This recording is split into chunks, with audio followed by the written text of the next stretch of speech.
रावण की लंका बुंदेलखंड में भी। बुंदेलखंड का प्रवेश द्वार कालपी अपने अंचल में ऐतिहासिक महत्व छिपाए हुए ऐतिहासिक वैभव का परिचय देता है तथा अतीत को संजोए हुए ऐतिहासिक स्थल की श्रेणी में महत्वपूर्ण भूमिका प्रस्तुत करता है। कालपी प्राचीन काल से अनेकों ऋषियों महर्षियों की तपोभूमि रही है। जिस समय पुरातन आर्य संस्कृति यहाँ के अरण्यों में विकसित हो रही थी, इस पुण्य क्षेत्र में वाल्मीकि, पाराशर व वेदव्यास महर्षियों के आश्रम थे।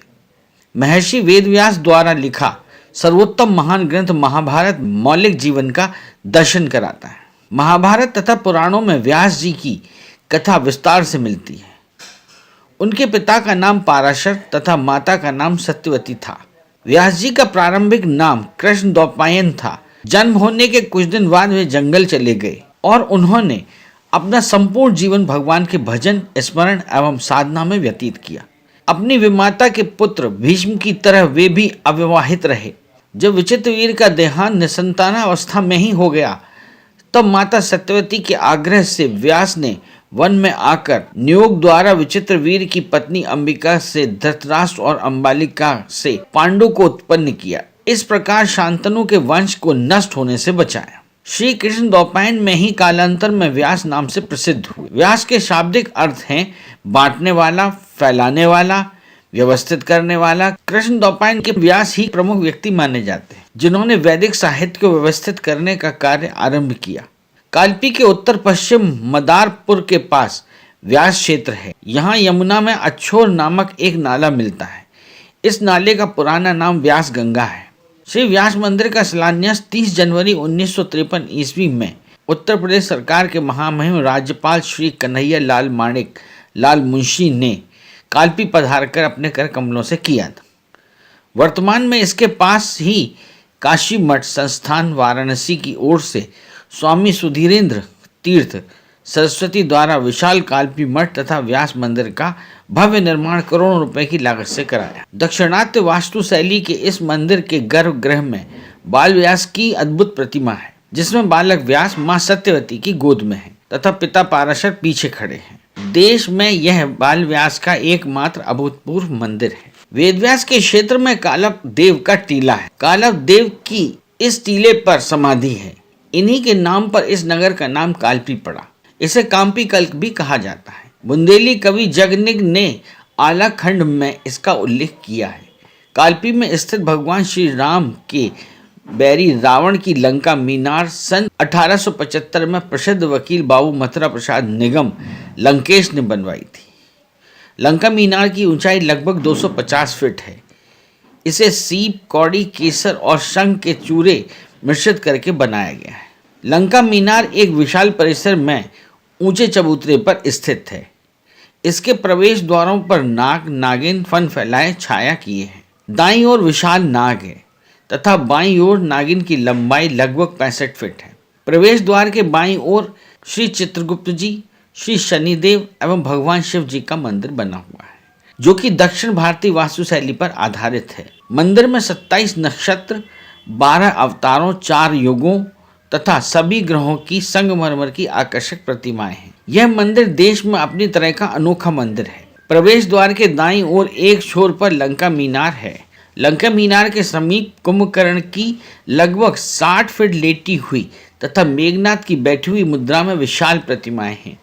लंका मीनार में 173 घुमावदार सीढ़ियां हैं। 7 खंडों में सोपान मार्ग से परिक्रमा पूरी करते हुए मीनार के ऊपर तक पहुंचा जा सकता है। लंका मीनार की बाहरी दीवार पर चारों ओर लंका कांड के विभिन्न दृश्य मूर्तियों के माध्यम से उकेरे गए हैं। इन चित्रांकनों में रावण को केंद्रीय व्यक्ति के रूप में चित्रित किया गया है। लगभग 80 फीट ऊंची रावण की प्रतिमा विभिन्न प्रकार के अस्त्र शस्त्रों से सुसज्जित योद्धा की है, जिसकी अपलक दृष्टि सामने बने शिव मंदिर में स्थित अपने आराध्य देव भगवान शिव को निहार रही प्रतीत होती है। लंका मीनार तथा उसकी प्राचीर पर राक्षस राक्षसियों की अनेकों मूर्तियां बनाई गई हैं। लंका मीनार के पास ही अयोध्यापुरी, जनक वाटिका, मथुरापुरी तथा पाताल लंका का निर्माण भी बाबू मथुरा प्रसाद निगम लंकेश ने कराया था। जनक वाटिका की प्राचीर पर राम कथा, तथा कृष्ण कथा से संबंधित लीला प्रसंग मूर्तियों के माध्यम से प्रदर्शित किया गया है। अयोध्यापुरी में ही लगभग 45 मूर्तियां हैं।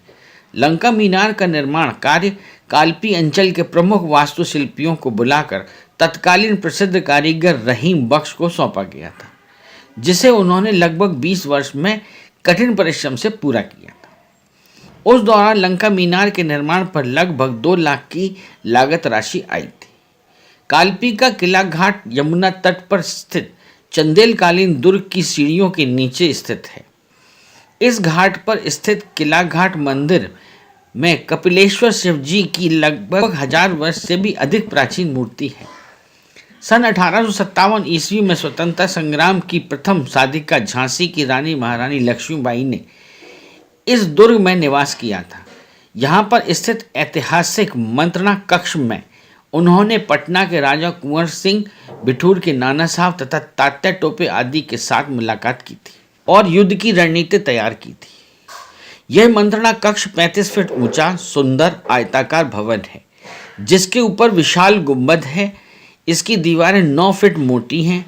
मराठों के शासनकाल में यह कोषागार था। कालपी नगर हमें मुगल सम्राट अकबर के उस हाजिर जवाब नवरत्न बीरबल की याद दिलाता है, जो कि कालपी में ही पैदा हुए थे। बीरबल का बचपन का नाम महेश दास दुबे था। राजा रामचंद्र ने उनकी कविताओं से प्रसन्न होकर कवि राय की उपाधि दी थी। बाद में सम्राट अकबर ने बीरबल की लोकप्रियता के कारण उन्हें अपने दरबार में सम्मानजनक पद पर रख लिया था तथा उन्हें कालिंजर राज्य का जागीरदार बनाकर राजा बीरबल की पदवी दे डाली थी। बीरबल ने अपने गृहनगर कालपी को ही अपना घर बनाया था, जो कि आज भी भग्नावस्था में मौजूद है।